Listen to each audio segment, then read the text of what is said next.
Cum autemnatus esset Iesus in Bethlehem Judeae in diebus Herodis regis, ecce magi ab oriente venerunt Hierusalimam dicentes, ubi est, qui natus est, rex Judeorum, vidimus enim stellam eius in oriente, et venimus adorare eum.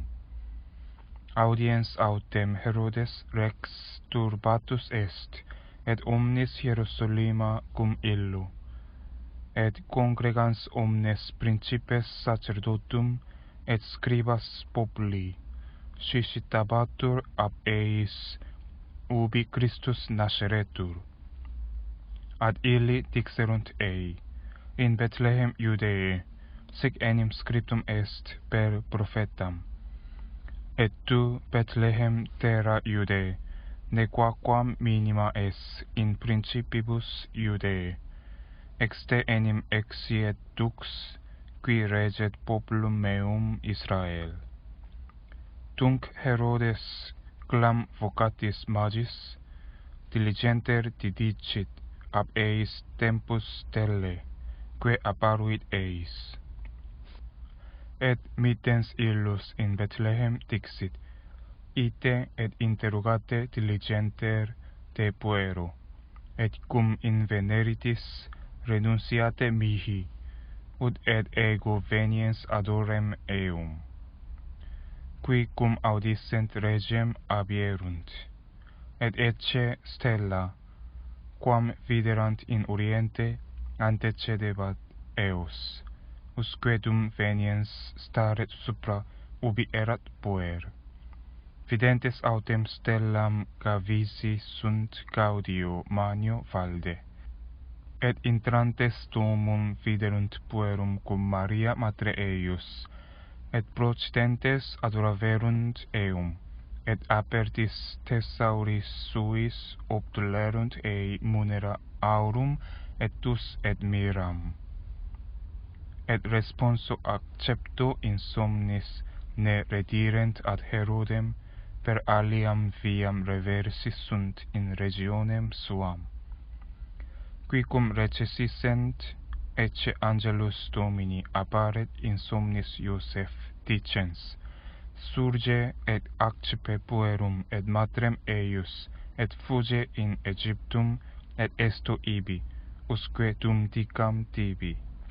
Futurum est enim ut Herodes querat puerum ad perdendum eum. Qui consurgens accepit puerum et matrem eius nocte, et recessit in Egyptum, et erat ibi usque ad obitum Herodis, ut ad impleretur, quod dictum est ad Domino per prophetam dicentem, ex Egypto vocavi filium meum. Tunc Herodes videns quoniam illusus esset a magis, iratus est valde, et mittens occidit omnes pueros, qui erant in Bethlehem et in omnibus finibus eius, abimatu et infra, secundum tempus quod exquisierat a magis. Tunc ad impletum est, quod dictum est per Jeremiam prophetam dicentem.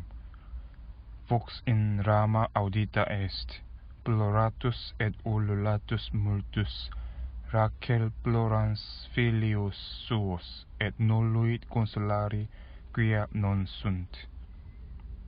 Defuncto autem Herode, ecce apparet angelus Domini in somnis Iosef in Egypto, dicens, surge et accipe puerum et matrem eius, et valde in terram Israel. Defuncti sunt enim, qui querebant animam pueri. Qui surgens accepit puerum et matrem eius, et venit in terram Israel. Audiens autem quia Archelaus regnaret in Judea pro Herode patre suo, timuit illuc ire, et admonitus in somnis secessit in partes Galileae, et veniens habitavit in civitate, que vocatur Nazaret, ut ad impleretur, quod dictum est, per prophetas Nazareus vocabitur.